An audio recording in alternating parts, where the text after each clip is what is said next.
Welcome to Deep Transformation, Self-Society Spirit. I'm Roger Walsh, and our co-host is John Dupuy, founder of iAwake Technologies. And our guest today is someone who has literally transformed her country or helped transform her country, being a leader in political movements, a physician, an activist, a world leader in the world manager of the World Bank, and currently co-president of the Club of Rome. This is Mamphela Ramphele, and her life is just quite extraordinary. And I want to spend just a little time just giving an overview, because it's so multifaceted, so multidimensional, and has made contributions and transformations in so many areas. She was trained as a physician in South Africa, and eventually went on to get additional degrees in tropical medicine and public health, as well as a PhD in social anthropology. But while a student, became also a student activist, working against apartheid and becoming deeply involved with political activism. Was the partner of Stephen Biko, who I first learned through that film, Cry Freedom. But because of her activism, was banned in South Africa, but that didn't seem to stop her at all, and she continued in multiple roles. Eventually, after apartheid was broken, became vice chancellor of the university in Cape Town. Became a managing director of the World Bank, is currently co-president of the Club of Rome. And I had the privilege of meeting her in San Francisco, where she is on the board of the Global Compassion Coalition. And the more I've learned, the more just delighted I've been to, frankly, to know you, Mamphela, and to have just to be able to think of having a really in-depth dialogue with you and about your work and who you are and what you've done. We began just before we started recording, saying a little bit about the podcast, and you said, well, seemed like a wonderful alignment because your life had been about transformation. So maybe that'd be a great place to start. Maybe you could say, yeah, tell us what is the underlying theme of your life? Because there's so many facets, so many aspects. You've been active in so many ways. I've been very fortunate to be born into a family of educators. And so from early childhood, I knew that my mind had the capacity to learn and continue to learn. But I was aware that there was something not right about my country, but I didn't know what it was.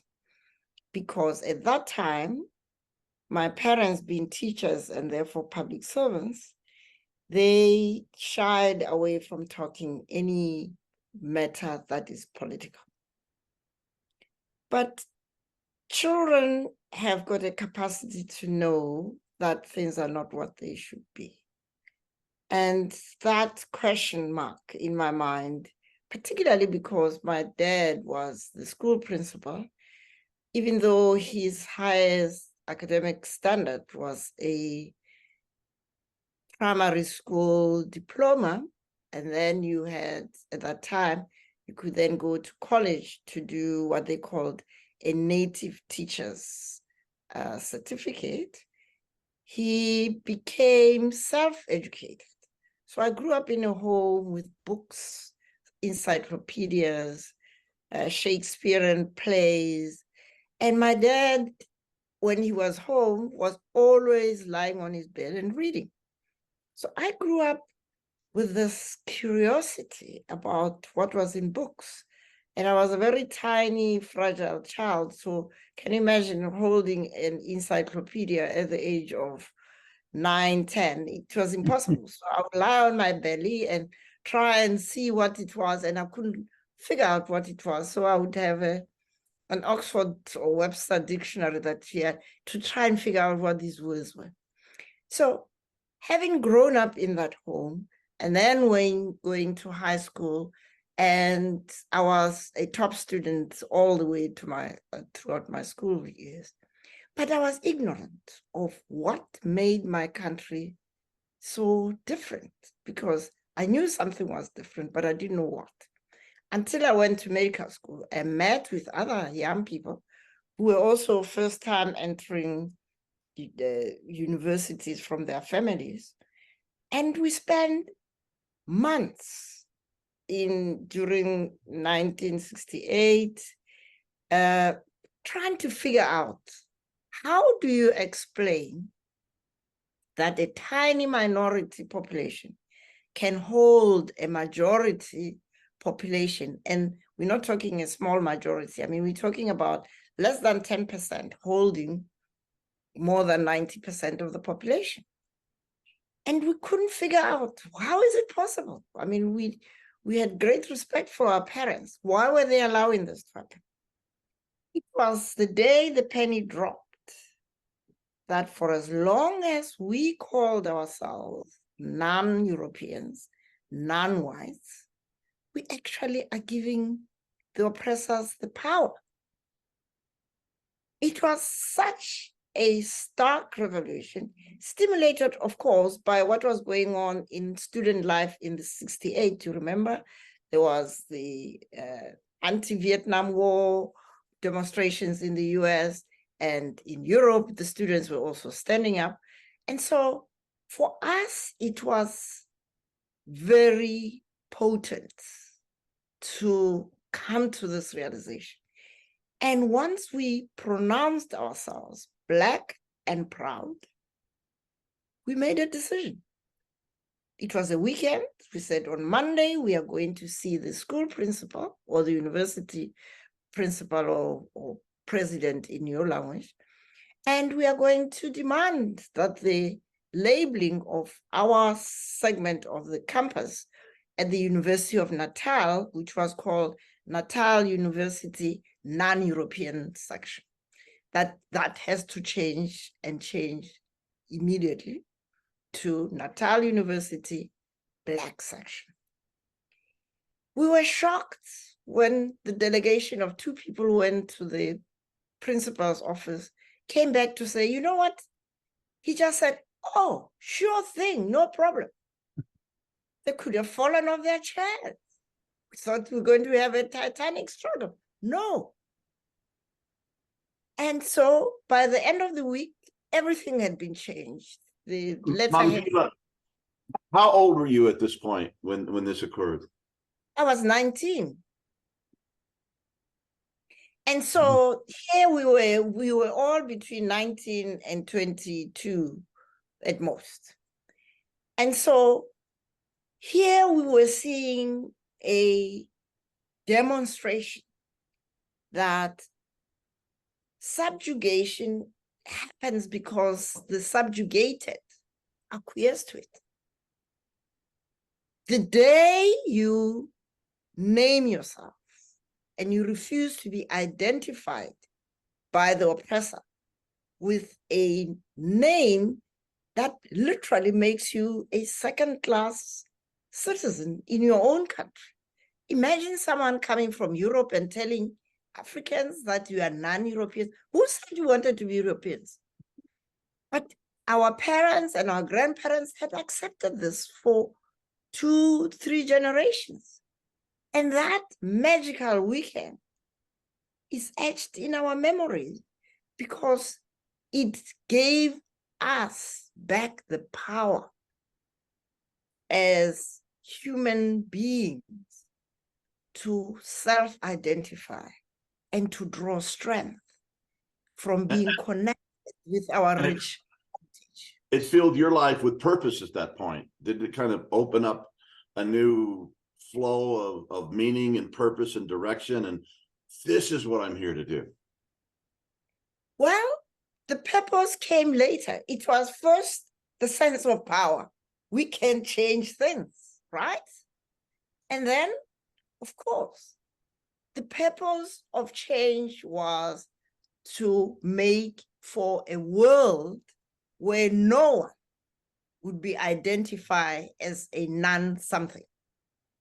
which meant that was the first step in the fundamental transformation of relationships of people, the people of South Africa.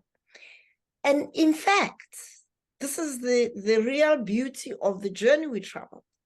As soon as we had done that, we realized that we also are liberating white people from this superiority complex, which is a burden.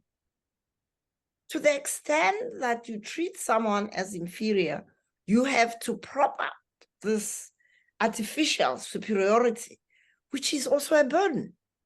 So there is a sense in which the transformative process we went through didn't just liberate us and our power to shape the future, it liberated those white people who were ready to be liberated. And there were not many, because liberation came with consequences. If you are no longer having someone who's your doormat, then you are going to have to be ordinary, like everybody else. And you can imagine, for this, the apartheid system, it didn't dawn on them that what the principal had just done was the beginning of the end, because erroneously, they thought we had bought into the apartheid narrative of Black people must be one side and white people the other side. It didn't bother us what they thought. We knew what we wanted. So that sense of purpose, yes. But then we realized that we can't do this alone. There were only about 15 of us at the University of Natal that had been having these conversations. But then there was a world out there of Black students in other campuses which were less open than ours. And so that was the beginning of Steve Biko's journeys across campuses, across the country, and his neglect of his medical studies, which is why a year later he was excluded from school. But he didn't bother. That was not, he didn't want to be a medical student, but his mother had thought he was too politically conscious to be safe. And so medical school was supposed to be a safe haven for him.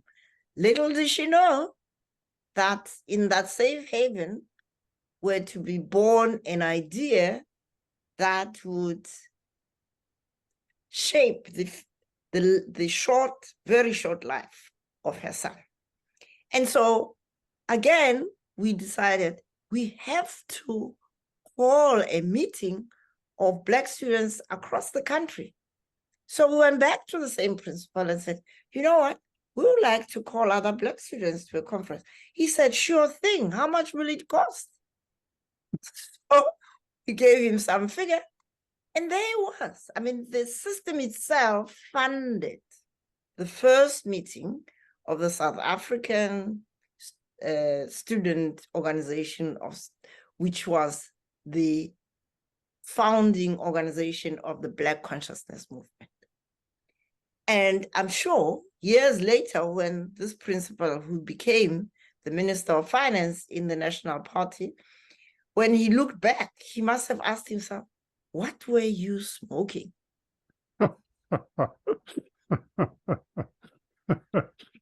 Well, if you can figure it out, send us some, okay?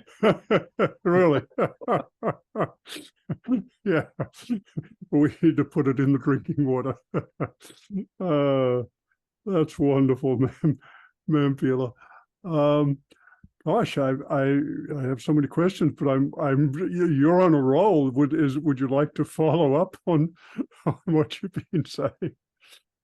Well, perhaps that will help surface other questions, because the distinguishing feature of our Black consciousness movement was that we were not simply looking to transform our inner selves, which was obviously fundamental, because mental slavery is the obstacle to any other transformational process that can happen. So one needs to free the mind, the heart, and the body from being defined by others and from accepting barriers to becoming that which you have been created to become. But once that happens, the question is, then how do you make sure that this consciousness translates into practical manifestations? So we had big conversations about the practical manifestations of the Black consciousness philosophy. Did you record those meetings, Mamphela? We didn't, because that time we didn't have tape recorders. We were as poor as church mice.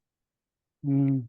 But what we did do is we recorded the evolution of the Black consciousness movement in a book which was published after Steve died, called I Write What I Like, which were articles which appeared every month in the first SASO newsletter, which were reflections of what we're thinking about, what we're talking about, what were the issues that we're talking about. And so, yes, it is recorded retrospectively, but from articles that were written in the middle of the night with one finger that Steve used to type with, and I'll be sitting there and reading from the notes we had been discussing. And that's how those newsletters were written. And then we didn't have the printers. We would use a psychostally machine with all that ink and mess, but we did. And then we put it together, staple them together, distribute them, and that's how the movement was formed and perpetuated.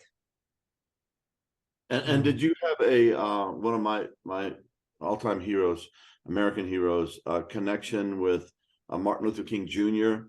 and the work that he'd done in the United States, and his, I guess he was dead by the time this started going, but a very short period.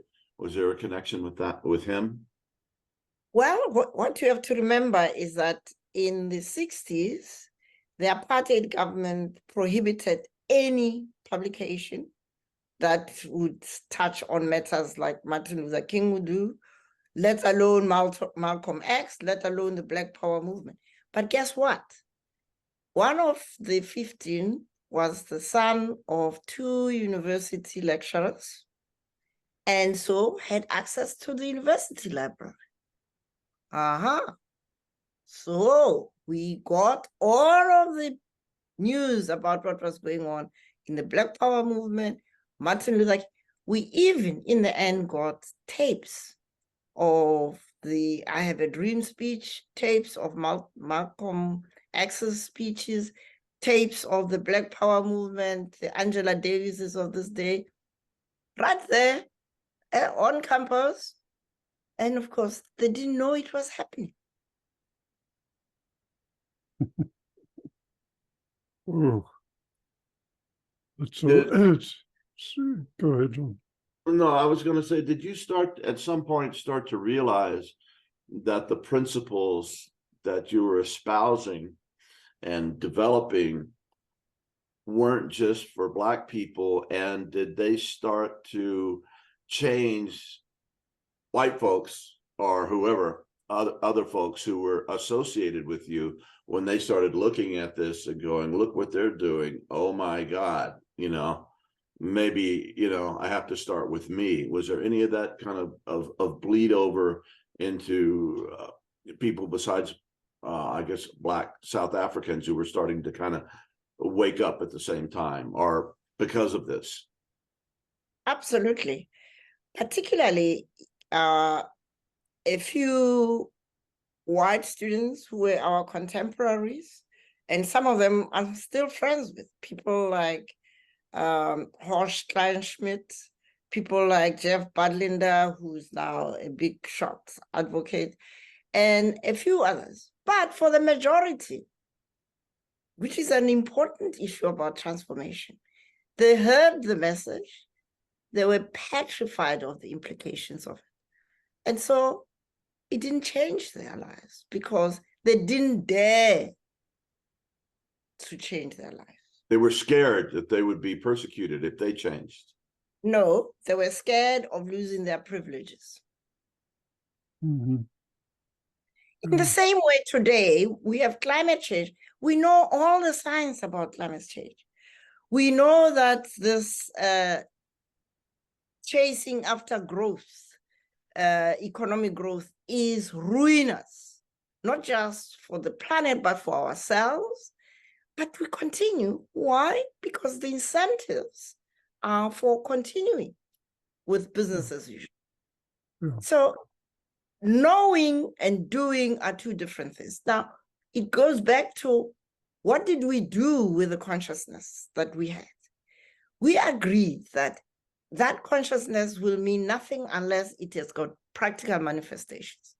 And so we took a decision as students that we have to practice what we preach in terms of mobilizing people to restore their own dignity, to free themselves from fear, and to treat one another with respect and to build Black solidarity. So we decided that if you're a lawyer, during the weekend, find a place where you can talk to people who need legal advice. If you're a doctor or a medical student like me, work in the poorest clinics and get to know and talk to people about the things that ail them, because they are not sick because of a virus. They're sick because of the socioeconomic system. The same thing with teachers, which is why June 76 happened, because the students who had been thrown out of university became private teachers in the schools, in high schools across the country. And they started conscientizing those students. And we also, one of the practical manifestations of Black consciousness was that we believed in intergenerational conversations. So not only among students at university level, but high school. And of course, our parents and the workers. So we mobilize workers, our parents, faith communities, and voila, because it wasn't about, this is what you must do to be free. It was about, how do you work to free yourself from the sense that you are less than? And the good thing with South Africans, Black and white, is that they are highly religious, spiritual people. So when you speak to them about our ancestors must be hanging their heads in shame to see how you have accepted being treated as inferior to others, when in fact you come from a great heritage. And we're all God's children. And how can you treat any of God's children as if they're less than? You know, Exactly. it just makes absolutely no sense. And I think that that point needs to be, I don't know, talked about more, so that we can awaken the religious sensibilities that needs to be awakened along those lines still, you know, and in our country, in the United States anyway. It's like, well, in my country as well. I mean, the apartheid in the sense of white supremacy is alive and well, and it doesn't help that the post-apartheid governments successively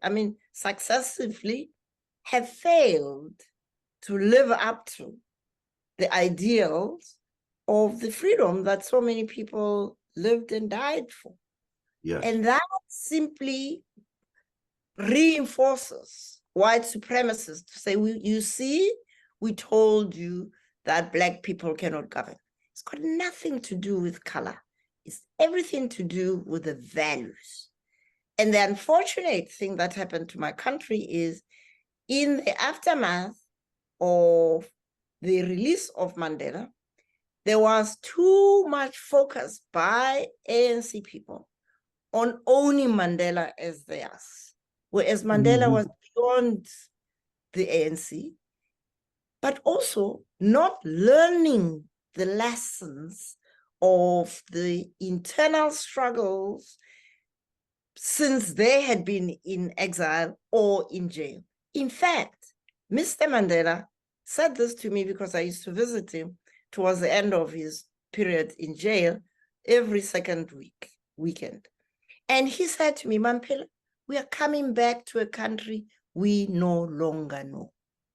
So what we need is to have a panel of experts who will help us to understand the various aspects of the current South African reality.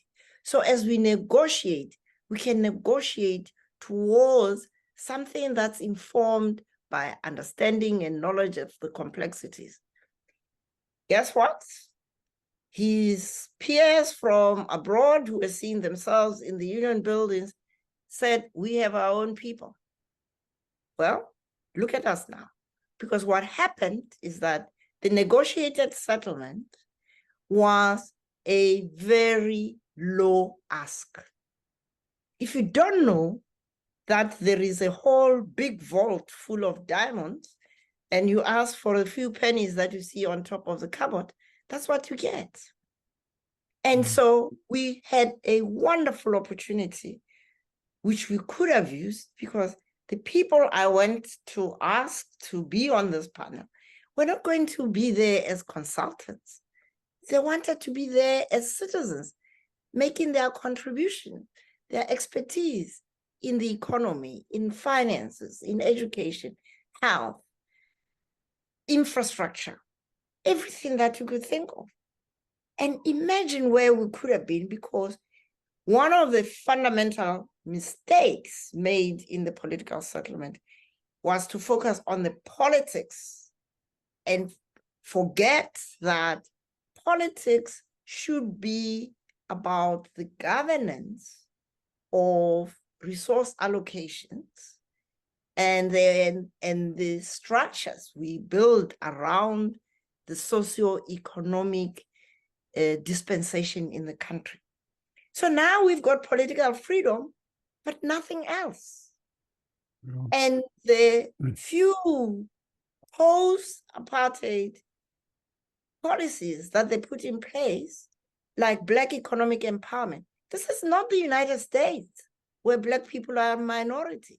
This is an African country, which was not about empowering Africans. It should have been about how do we restructure the economy so it becomes an economy that's focused on well-being for all and healthy ecosystems. We missed that boat. You know, in our country, FDR, Roosevelt, the way he dealt with that, he just had a progressive tax system. So the more money you had, the more you got taxed. And that broke up some of that, you know, just a few handful of people controlling everything. And now we've gone to the point, oh, you can't tax rich people because they're so wonderful and gifted, and that would be like putting them to shame. And so we've allowed this huge imbalance in the United States of, as you mentioned, I don't know if it was listening to a talk that I was listening to earlier, or in this talk, that you have 10% of the people that own 90% of everything. And how can democracy, how can a just society exist under those kind of conditions? It's impossible. But we had a live example at the time of our transition, which was the reunification of Germany. We should have taken a leaf out of that, because Helmut Kohl was not a revolutionary, but he was a very wise man. He understood that too big a degree of inequality makes human community impossible. So to build one Germany, he convinced the German people that those on the West have to lift those on the East. And it's going to be done not for 5 years, not for 10 years, but it was done for 2 decades. And look at it now. You go into Berlin, you can't tell me where's East and West, but I had the fortune of visiting Berlin in 1991. It was shocking. It was like Soweto and all of those areas of Johannesburg then, which were in a bad state compared to Sandton or Alex and Sandton. But here we have Alex and Sandton with a worse Alex 30 years after the end of apartheid than it was at the time of the transition. So what we needed in South Africa was to agree that all of us are going to contribute. Those who earned a certain amount, they have to contribute an additional tax for this. But the government had to allocate resources, including land and infrastructure, investments, education, all of those basic things to make sure that we can truly speak of one human family of South Africa. No, we didn't do that. We left intact white schools. We call them Model C schools. We left intact corporations that had extracted so much from South Africa. We even allowed them to externalize their assets to London, to wherever they wanted to, on our watch, because there was no understanding of what was possible. Did you understand it back then, or is this something that you, in retrospect, that you've looked back and you learned that you did wrong at that point? Because you were always, from what I can tell, pretty close to that, I don't know, the founding fathers and mothers of modern democratic South Africa. You were right there. Did you understand that at the time when the transition from apartheid to democracy was happening? Absolutely. The reason Mandela asked me is because I had written a book with Professor Francis Wilson called Uprooting Poverty, the South African Challenge, which was published in 1989. So even if they'd done nothing else, but just look at what that book was recommending, and the subsequent publication we had about children on the front line and what needed to be done, because children had been in the front line of the struggle since 1976 Soweto uprising. They didn't do any of that. So I don't say I was an expert. That's why when Mandela asked for experts, I didn't put myself there. I went and found the experts, the Francis Wilsons of this day, and the many others who were in the various areas where we could have done this. And people suggested this, even post-94. But we have a man who is super smart, but unfortunately, smartness and wisdom are not necessarily coexistent in some people. And so then President Thabo Mbeki refused to listen to any advice because he thought he knew everything that needed to be known. And that was it. So these were, it sounds like, multidimensional failings. There were, but at root, they were very much human failings. And you're talking about ignorance. You're talking about, and subsequently, it sounds like the corruption that came in with that government. There was a lot of greed and so forth. How do you see the human elements here? What was missing, and what can we learn about what we need capacities we need to develop? Because it was such a powerful story of the inner transformation you went through, the empowerment that came, and then the recognition this has to be extended in our lives and into the community. So I'm wondering, what do you see as the human faults that led to the lack of success here? The human fault started with the focus on who is going to be in power rather than Seduction How of do power. we transform our society so that there is well-being for all? And so the Black consciousness movement, instead of being seen as a catalyst for the spiritual and psychological liberation, which is essential if you have multi-generational trauma, as South Africa and most of the continent had, you need to go through that, and you are all schooled in this. But the likes of Thabo Mbeki and many of the people who were not here when we were going through this process, they didn't attach much value to this consciousness raising. They just saw us as upstarts who were disturbing the traditional liberation organizations. So it's short-sightedness and the love of power that prevented the post-1994 leadership, minus Mandela, and to his credit and to their credit, people like Mr. Walter Sisulu, whom I also got to know, they understood, they were wise. They understood the power of this liberation of the mind and the spirit of people so that they could assume the responsibilities of citizenship, not as vassals or as people to whom, as the ANC language says, you can deliver to. What are you delivering? You are a servant of the people and not the master of the people. But that never got to be discussed in their ranks. And so we are the poorer for having lost out on the momentum of self-liberation. But here's the good news. Young people have come to grips with the fact that this is not the freedom that they thought their country deserved. And we are seeing a resurgence of young people who are not wanting to replace the ANC in power.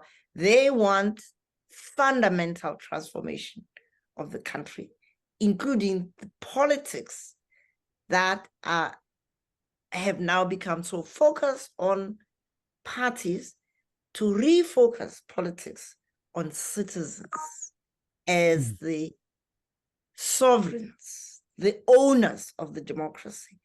And all politics has to be about how do citizens want to see their role in shaping the future that they would like their grandchildren to enjoy. And so I'm here full of hope because I can see it. It may not necessarily get to the stage which we could have gotten to had we not lost these 30 years. And may I also add that the corruption that we have become world-renowned for, including coining this state capture, comes from a people who are not liberated spiritually and mentally. There is no way, if you are a fully conscious human being and understand that to be human is to be relational. You are connected to others. You are interdependent with others. And you are part of the web of life. You cannot take away milk from the mouths of babies. You cannot take away money that's supposed to be building infrastructure for ordinary people. It happens because you have not yet become a free person who understands that what's important is to be more of whom you were created to be, and not having more, which is a sign of inner emptiness. Mamphela, so you're saying, making a very important point, that a fully relational person, a caring, compassionate person, of necessity must have had some sort of inner growth and transformation, a spiritual awakening, or some an empowerment. That empowerment awakening for you sounds like came out of your dialogue with a like-minded community, from what you're saying. How do you see, you're saying there's the signs of a similar awakening in the younger generation now. How is that happening? How is it? Well, it's a combination. First of all, and I'm speaking to people who know, we as human beings are wired to be compassionate. We are wired to be respectful of ourselves, because you cannot give from a place of emptiness. And that self-respect enables you to respect others. But there's another wiring, which you pick up from kids, say, it's not fair. We are wired for social justice. We cannot sit here and eat when somebody is sitting there and is hungry. We are wired not to find that acceptable. And finally, we are wired to care, to be compassionate. And compassion for me is love in action, is a practical manifestation of that love that, again, is wired into us. There is something about the human gaze, the human eyes, the human face. You cannot avert that. You cannot, unless something in you has died.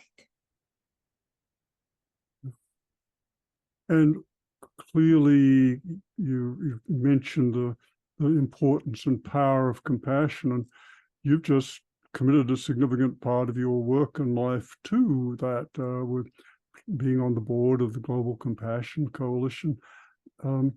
What has happened, or what moved you to focus so much on that? Well, I had long conversations with Rick Hansen, because when he first sent me a note, in fact, I had visited a friend of mine in California, and he sent her this note about his musings about setting up this Global Compassion Coalition.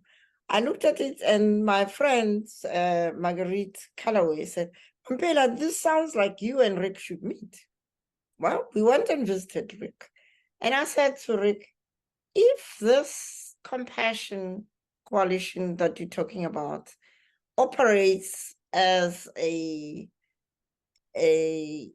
scientific coalition, totally ignorant of the wisdom of indigenous people, which for me, I don't have to join the Global Compassion Coalition, I told him. I was brought up in Ubuntu, which goes beyond just being compassionate. It frames everything I do. And that is why during the Black Consciousness movement, it wasn't only the conversations, it was a reawakening of the wiring in us. It was a reconnection to the wisdom of our ancestors. And those ancestors are common to all humans. It is a question of how do you permit yourself to reconnect. If you plug in, it's wonderful. And so what we are doing in South Africa now with young people is to replug them into what they already know, deep down in their hearts. If they go visit in the rural areas, people don't say that's wrong. They say, no, a person doesn't do that. To be human makes doing that impossible. But they see negative examples of people who claim to be leaders, who are stealing from old women, who are stealing from children. And that state capture is modeled on the original state capture, which is colonial conquest. You just rock up and you declare that this is your country? Really? That is massive state capture. Yeah, it seems that the two principles, maybe a starting place for this, is respect and dignity for all creatures, whether they're zebras or white people or black people or birds or all creatures. Our ancestors said the oceans were alive, you know, they had their own conscience. Respect and dignity, if that becomes how we make our decisions and rule our lives from our center, and then the other things, the specific policies that we need to do are going to will be much wiser and much more doable, because everyone involved will be treated with respect and dignity. And that is a world that you can begin to let go a little bit of your resistance and your fear of things being different, I think. Absolutely. Because what drives me at the age of 76 is the same thing that drove me at the age of 19, which is connecting the dots that if I'm human and I've been brought up with these values of Ubuntu, I cannot just sit here and recite them. I have to practice them in everything I do. So one of the decisions we took as young activists was the personal, the professional, and the political have to be governed by the same value system. So the ethics of human dignity and respect and fairness and social justice cannot be put aside because you are making money.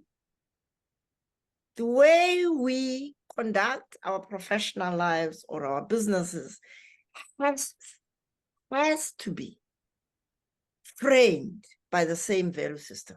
When we do that, then we can have this well-being economics, this ecological civilizational approach to everything we do.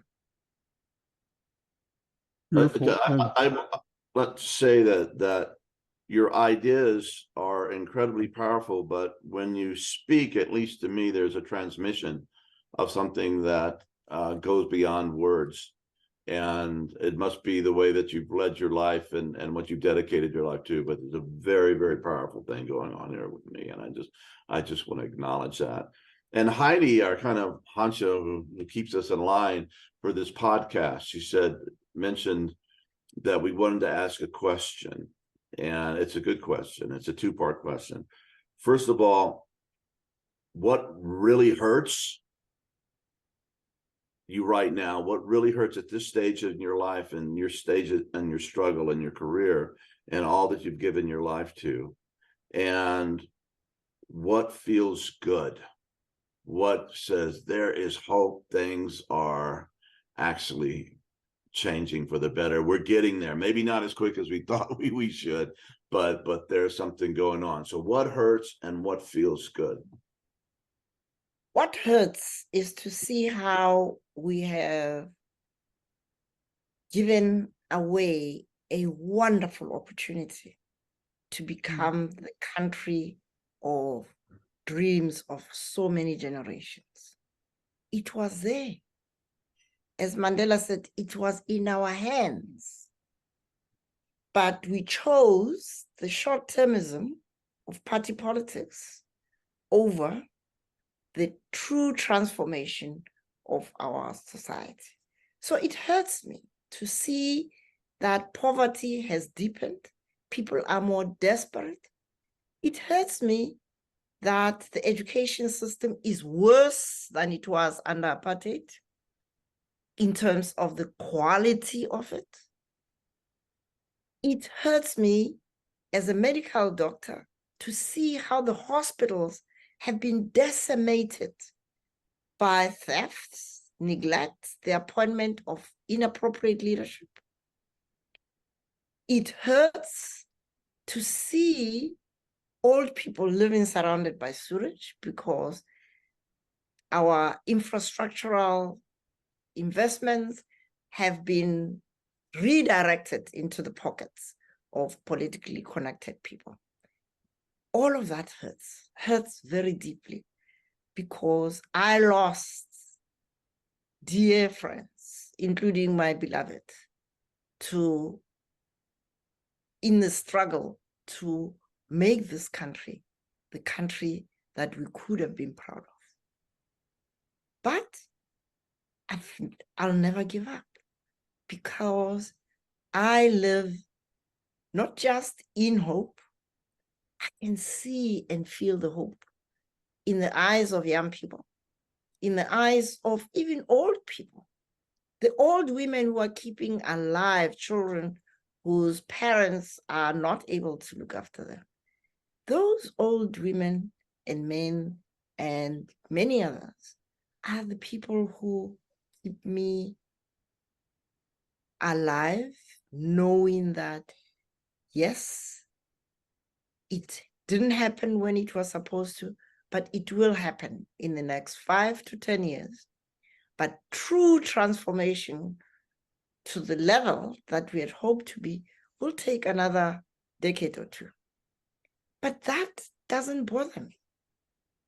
What encourages me is that the process of true transformation is underway. It's underway in small communities where people are doing things themselves.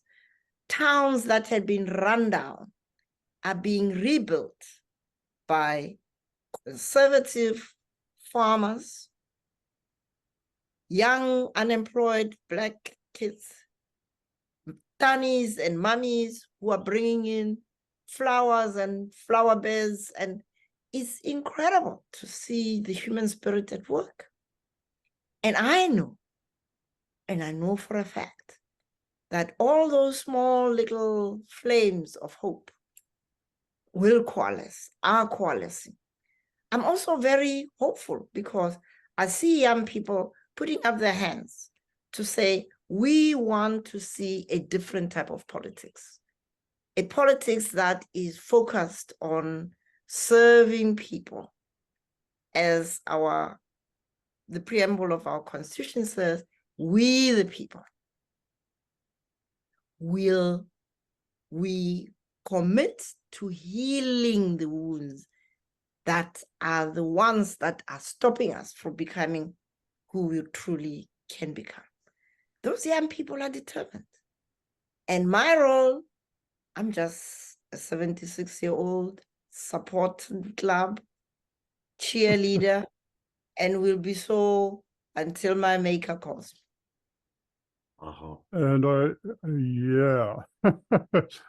And you've been quite a cheerleader. And actually, one of the books of yours that I've been reading is Conversations with My Sons and Daughters, in which you basically try to communicate both the spirit that you're demonstrating here and the spirit of your life and the animation and ideals of your life. And there's also your autobiography, A Passion for Freedom, and in which basically you're communicating this spirit to your readers and to future generations. And I'd love to hear you summarize as best one can how would you distill the essence of the ideal that is you've lived your life by. Clearly you've had this ideal, this North Star, this pole that has been the center and the core and the calling for your life. How would you name that? I would simply say I am living the ethics, the principles, and the compassion that's embedded in what it means to be human.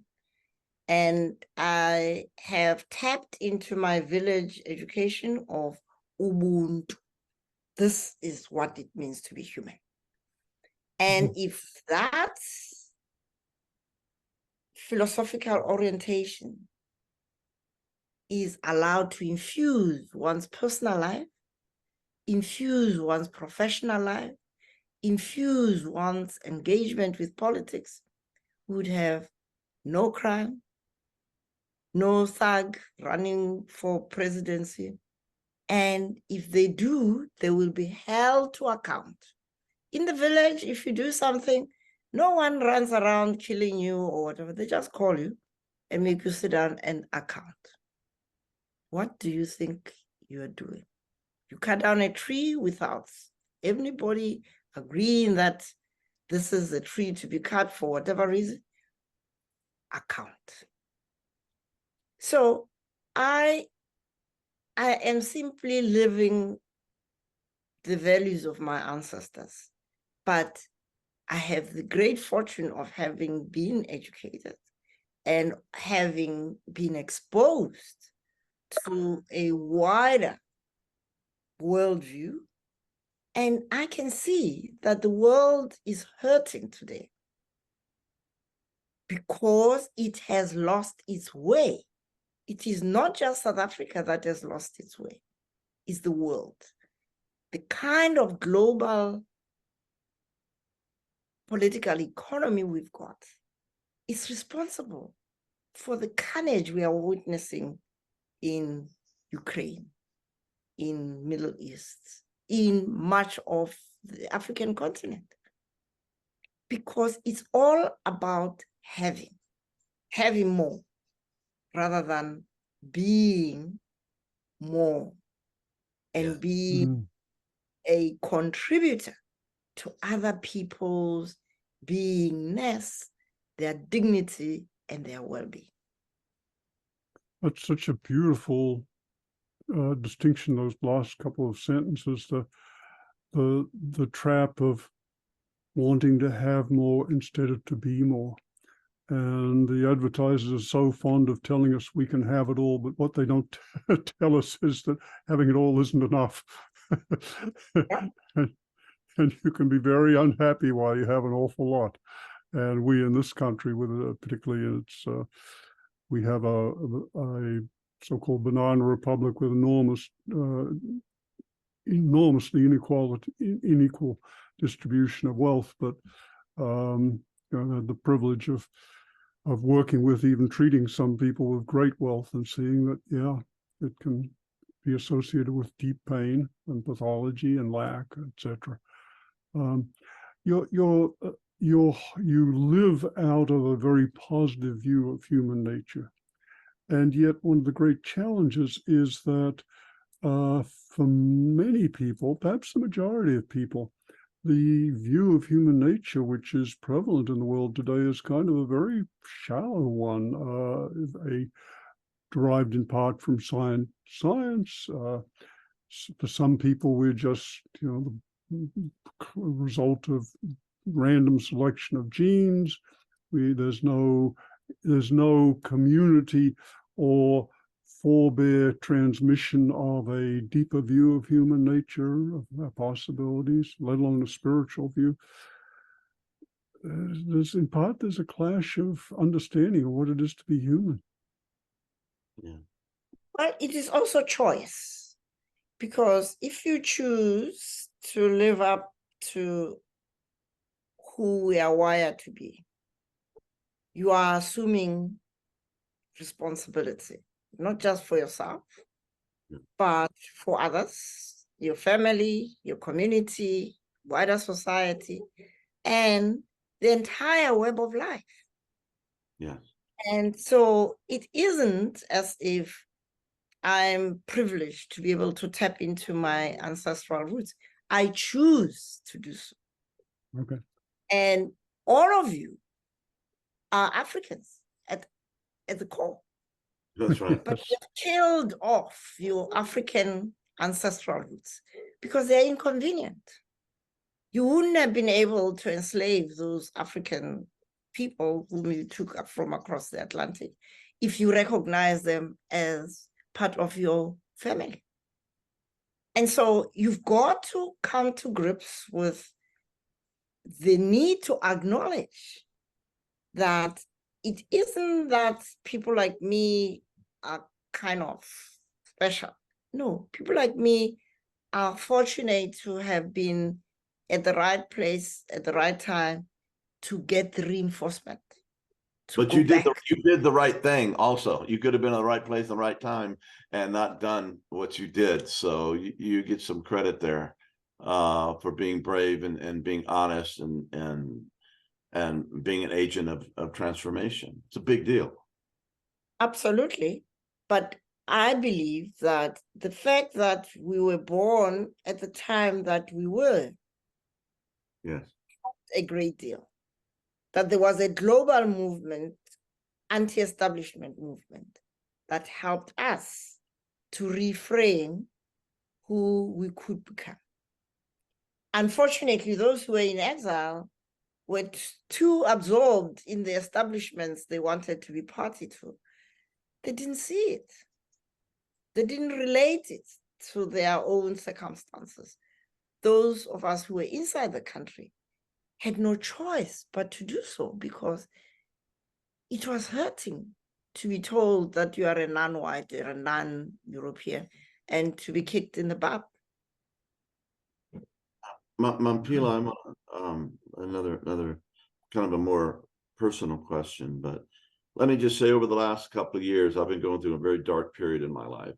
You know, I never talked about it on the podcast, but deep existential pain and darkness, and I'm very empathic, and that can be a blessing or curse.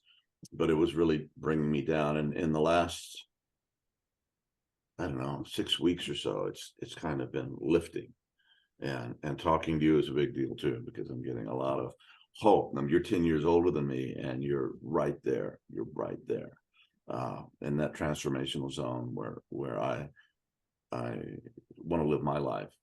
And is there a practice that you do personally to keep you from being overwhelmed by all the negatives and all the pain and all the suffering that we're confronted with?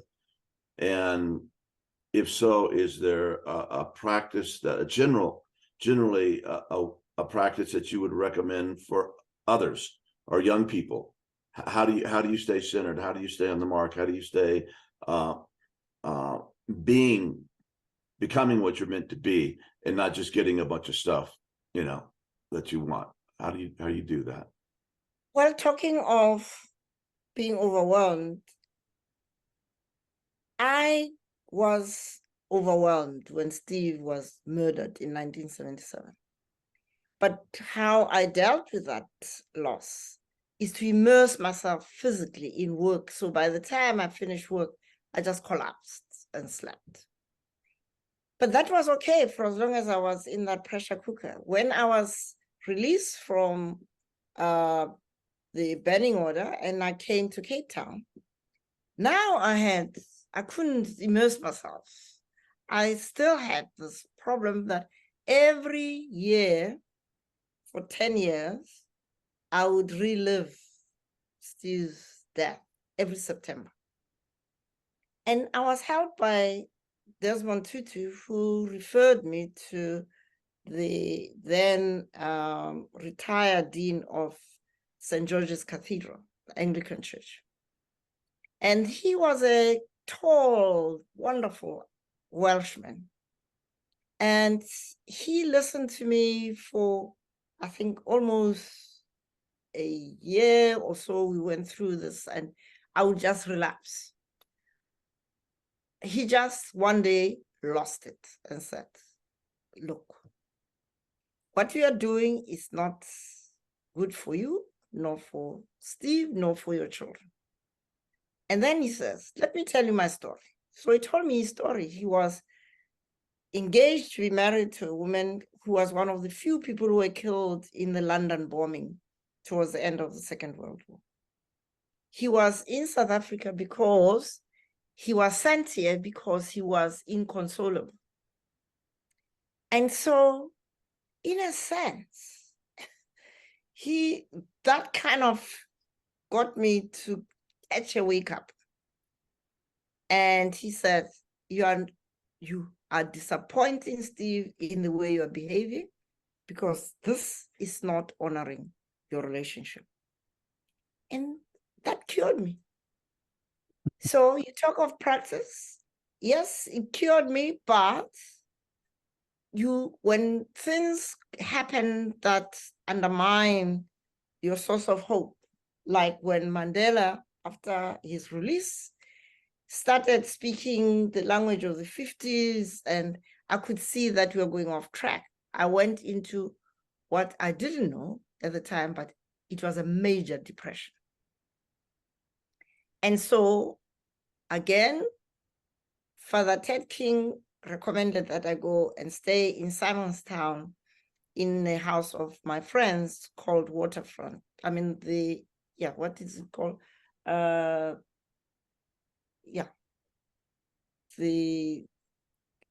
Anyway, it will come back to me. But it's a house on the waterfront near the Simonstown naval base. And this is where I learned, now it's a long way to your question, what practices? He taught me that, Mamphela, just stand here on the veranda and look at the sea. It's moving in and out. The tide comes in and out. It's got nothing to do with you. And it will continue to do so whether you are there or not. And just remember this, that you are but a little atom in a wide expanse of creation. And yet you are cared for. And if you can make it a practice to wake up and give thanks for the gift of sleep, comforts, and all of those, and then admire these gifts, which I have the good fortune of being able to do here in my house in Kents Bay. Every morning when I open the curtains, I can see the wonders of creation, and I give thanks. And then to give thanks at the end of the day, because I have a pretty good health status. At 76, I really do. So I have to give thanks for that. But importantly is to be alive to being connected to others, not just your family to care about, your community, and not just your community, but everybody, including other living beings. Yeah, and the definition of depression could be disconnection. If there were one, that could be it.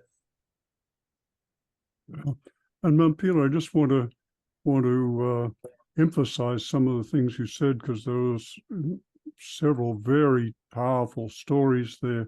I'm just trying to distill some of the elements of what was so transformative for you. And one clearly was wise friends. Having a company of wise friends, elders, really made a difference. Another was being reconnected with nature and realizing and also a sense of both one's relative insignificance in the big picture, and yet having the responsibility of choosing. And the practice of gratitude, so simple, so powerful. I resonate. It sounds like we both have this practice in common. I try to make the first thought of the day, thank you for. And then it's a long list. So sometimes it takes me a while to get out of bed because I have a very fortunate life, but I feel better when I get out of bed. And then connection, the recognition of one's connection to others. And those are so four things stood out for me as very powerful practices and recognitions that really can be so healing and transformative and empowering for all of us. Thank you. Oh, thank you. Yeah, so beautiful, so beautiful. It resonates so much. Let's see.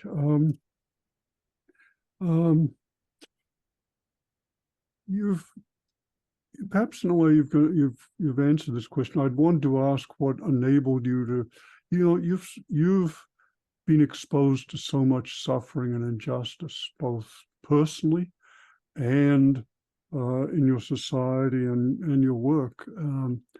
I had wanted to ask kind of how you managed to keep a keep faith in human nature. But I think in one ways you've answered that in terms of your view of human nature. Would that be right? Yes, also the practical ways in which people I didn't know would reach out to me.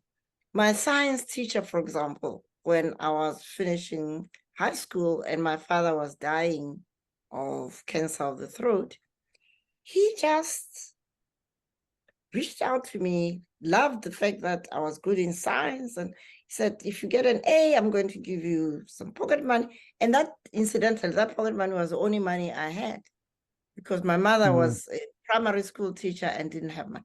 So the suffering, yes, but it's not only gratitude, but it's recognition that there are so many angels who've walked across my path.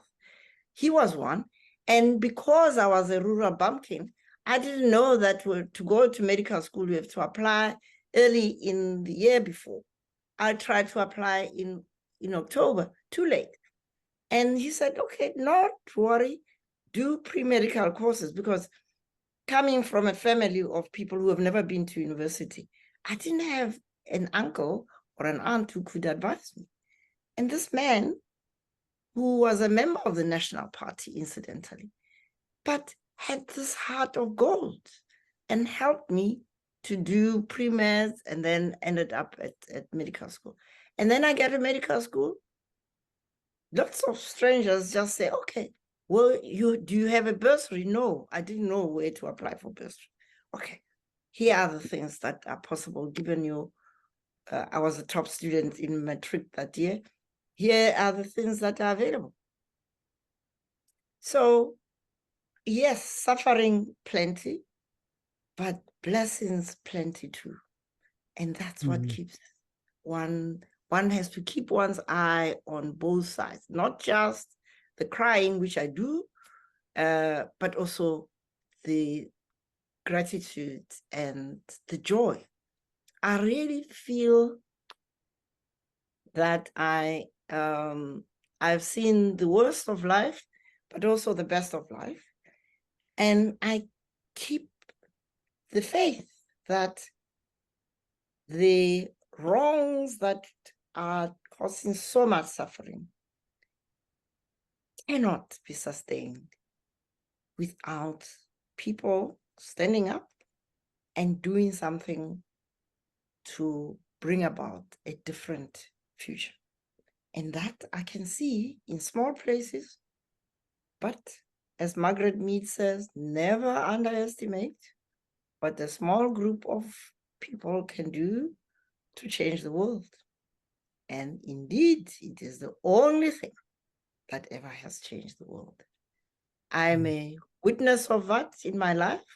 And I think we all, if we cast our mind's eye around us, will see that add up. Yeah, your life, clearly, the fact that a group of you, a couple of dozen at university, had this recognition and managed to make some changes happen, which then spread so dramatically. I mean, it's a wonderful example of Margaret Mead's advice. It's just beautiful, just beautiful. I mean, I've been quoting that for years, but I've never had so personal a story of it. So thank you so much. Your emphasis, looking across your life, it seems like the emphasis of your work has shifted in the last decade or more to the global situation. And I wonder if you could speak to that, because you've been managing director of the World Bank. You're now co-president of the Club of Rome, which is so many of us associate with a deep concern for the global situation. And you're now on the board of the Global Compassion Coalition, all world-spanning organizations and influences. So I'd love to have you speak to that, about this kind of transformation, both of your perspective and focus and goals here. Yes, it is about recognition that whatever we do in South Africa, in Africa, is impacted by what happens in the world. But at my age, there is very little I can do in practical terms inside the country because of the hostility of those whose values are at variance with my values. I do not fight them, but I do now and again criticize in ways that they cannot say is disrespectful, and it is based on facts. And so instead of channeling my energies to critiquing a system which is dying anyway, self-destructing, I'm channeling my energies to areas where I can make a difference. And the Club of Rome, as I mean, the very name is itself needing transformation. But that's history. And although I felt uncomfortable at some stage, but I've embraced that. That's what we have. And when you think about Aurelio Piche, he was a man way ahead of his time in understanding that without the self-liberation of the humans within us, the spirits within us, no real transformation will take place. Because he had sold millions of copies of The Limits to Growth, and there was very little that changed in terms of policy making and structural system of global economics.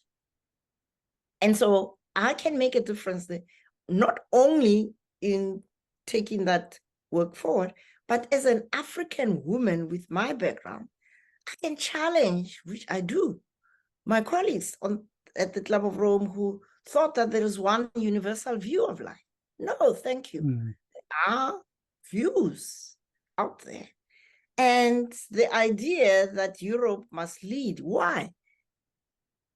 It is the Enlightenment and the Industrial Revolution that led to this global capture by Europe and later America. So we have to admit to recognizing the contributions of other worldviews. And we know today that the remaining ecosystems that are still sustainable are sustained by indigenous people because they have the science, they understand that we are part of the broader ecosystem and the web of life. And it's not like, I love my panda business. It is, life is about being part of an inextricably linked system. And so I have learned a lot from my colleagues at the Club of Rome, but I also believe that they've learned something from me. But importantly, I'm also modeling to young people in Africa that you don't have to be part of international institutions to follow them. You have a very rich heritage as Africans to share that so that we can have a different value system governing this beautiful, complex world we live in. Yeah, and I want to, there's so much in what you've said, Mamphela, and I just want to draw out a couple of things there. One is you're addressing some of the great issues of our time. Of course, there are the global threats to ecology and sustainability and even to maintaining our civilization, but you're also bringing attention to the fact that we're in a time when we really have multiple cultures meeting and needing to both learn to live with and learn from each other in ways we've never had before. And you also emphasized the radical interconnection and interdependence, which is both part of life, but now an inextricable part of our very survival and well-being as a species, a culture, a civilization. So I just want to emphasize what you're saying, and also the absolute necessity for managing the great challenges and crises of our time, of which there are so many. Yeah. Before we began our tech quiz, Vanessa said we are now reaching people in 160 countries. So is there anything else you'd like to say? Yes, my final words are about gratitude for this program. I think it's very important. We still live in little atomized worlds of our own. We need to recognize that we are one human family with one earth. Second, I would like to encourage people to pay attention to not talking about Europe, America, and the rest of the world. It's Europe, America, and most of the world. Okay. The more people learn about what happens in most of the world, the different cultures, the different worldviews, the better. As an Indigenous leader in Australia said to one of our colleagues who wrote a book on natural intelligence, as something that we need to build innovation on natural intelligence. This leader said to her that for us to harvest the lessons of nature, we have to become indigenous again. Amen. All of us.